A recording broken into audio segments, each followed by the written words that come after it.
Whoever gave the idea to Prime Minister Modi that India should be helping out Turkey in its need of the hour should really need his head examined. What I'm going to show you is a deep rooted nexus between Turkey, people of Turkish origin living in the United Kingdom, people of Pakistani origin working and living in the United Kingdom, and Pakistan. This is nothing but colluding together to keep repeating the same lie over and over so that people start believing that, well, if it has been said so much and if nobody is pushing back, there must be some truth in it. This is what I'm trying to break. There is an extensive list of tweets from disinfo.org. I'm going to use that as my basis, but I'm going to go out of the script a little bit to try and tell you all the other things that tie in with this rather nicely. Here we go.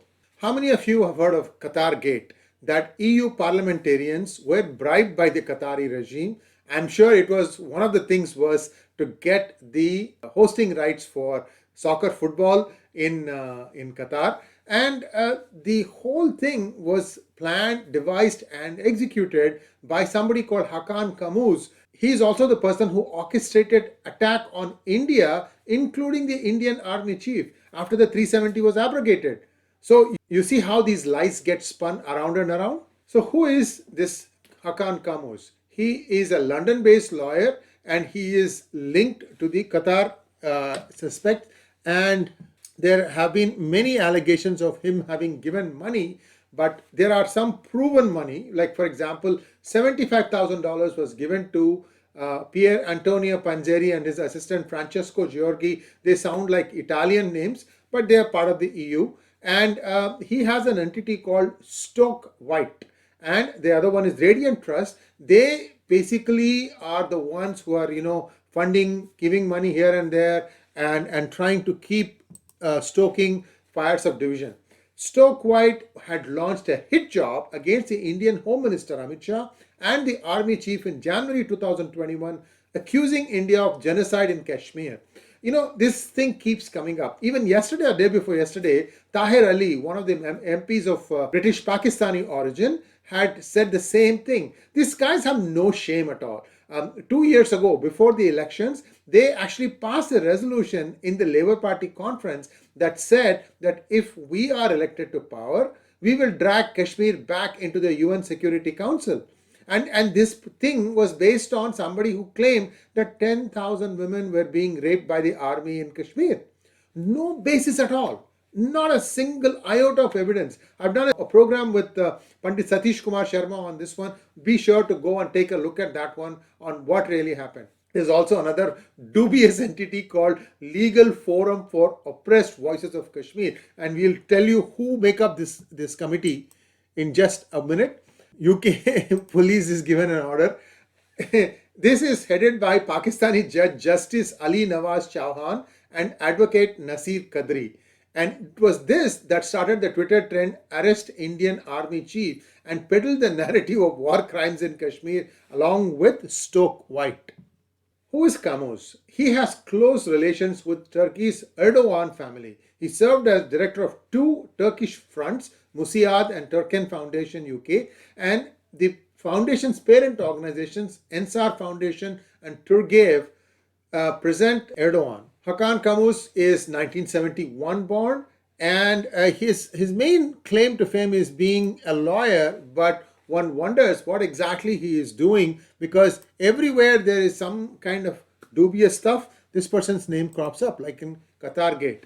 So there are many NGOs of Erdogan family that are also involved in crimes against humanity. One of them happened to be in a place called Karaman in central Anatolian town in Turkey. This is a suburb of, or it's a province of Anatolia is a province of Turkey. And Camuz ended up defending one of the sons. And Turgev works in an alliance with IHH, which has also been accused of funding terror groups such as Al-Qaeda, Chechen separatists, and Hamas, apart from ISIS. I've said this thing before, and I'll tell you another story. There was a time in 2016, 17, 18 time period when ISIS was actually making money for itself by smuggling oil that it was getting from its controlled areas such as Mosul. They'll get that crude and then they'll pump it out, and then they were sending it across Turkey into the Mediterranean. These ships, see, any crude carrier ship that has to be connected via satellite transponder, and it needs to keep on beeping its position periodically, I think every half an hour or something like that, so that somebody who's monitoring all these ships, especially in the United States, knows which ship is headed. It's for two reasons. One is to make sure that if there is a ship in distress, it doesn't end up spilling the oil on the ocean and contaminating the ocean surface. So there are things like that. But what these ships used to do, these were all illegal oil. It is not sanctioned legally. What they would do is they will just keep on making elaborate eights in the Mediterranean Sea, and once in a while they'll turn off the transponder. Then a barge will come up to them. They'll transfer this oil illegally. Then the barge will move away. Again, they'll turn the transponder back on, as if saying that, oh, there was a malfunction. Now we are back online. These kinds of things used to happen. And it is believed that for allowing this crude to pass through Turkey, one of the sons of Erdogan, it's alleged again, I don't have proof, that one of the sons of Erdogan was a person who was making sure that they were getting the cut for giving protection for passage through Turkey. Erdogan family is, full of things like this, and yet India goes and helps them. I don't know why that had to be done. I mean, sure, one can make the argument that we want to be one with the people of Turkey. Tomorrow, Erdogan may get thrown out, and then, Turkey suddenly will become a friend of India. I don't know. I don't think so. This Sunni Islamic feeling has become too deep-rooted. And I'm also hearing some of the stories about how Saudi Arabia and UAE are walking away from the more radical set of Islam, and they are outsourcing all that to Turkey, which means Turkey will become even more radicalized.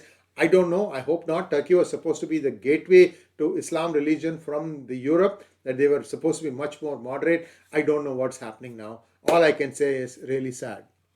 Many international media, such as the AP News, will just publish Camuz's articles without even doing basic verifications. And you've had this thing to many other places. One of the things that Camuz does is to architect a boycott, divestment, and sanctions movement against India. There are other countries also, for example, UAE and France too, have been under their net. And these were all people who essentially are targets of Muslim Brotherhood. So you see how this thing goes. So the center there is Muslim Brotherhood says, okay, you want to boycott this, and then they start moving about determinedly and start acting on that. So here is the next one. You see this chart here. You can see how the nexus deepens, and amazingly, all these things go back to some of our well-known characters, such as Ghulam Nabi Fai and the alphabet soup organizations that exist in the United States. You get the idea. That's all I have for you now. Camuz is just another pawn in this big game of trying to demean and run down India in the international eyes. Unfortunately, not many people are taking these things seriously. However, the lie becomes much bigger when a quote-unquote reputed news organization such as the AP News starts putting it out. Imagine if it goes into any syndicated news company, then everybody picks it up. I know people who have talked about lies in India, but they live in rural parts of the United States, and they seem to get it. So there is a big danger when you don't call people on their lies. That's what this particular episode is. Please do share, like, and subscribe to our channel. Don't forget to click on the bell button for notifications. Namaskar.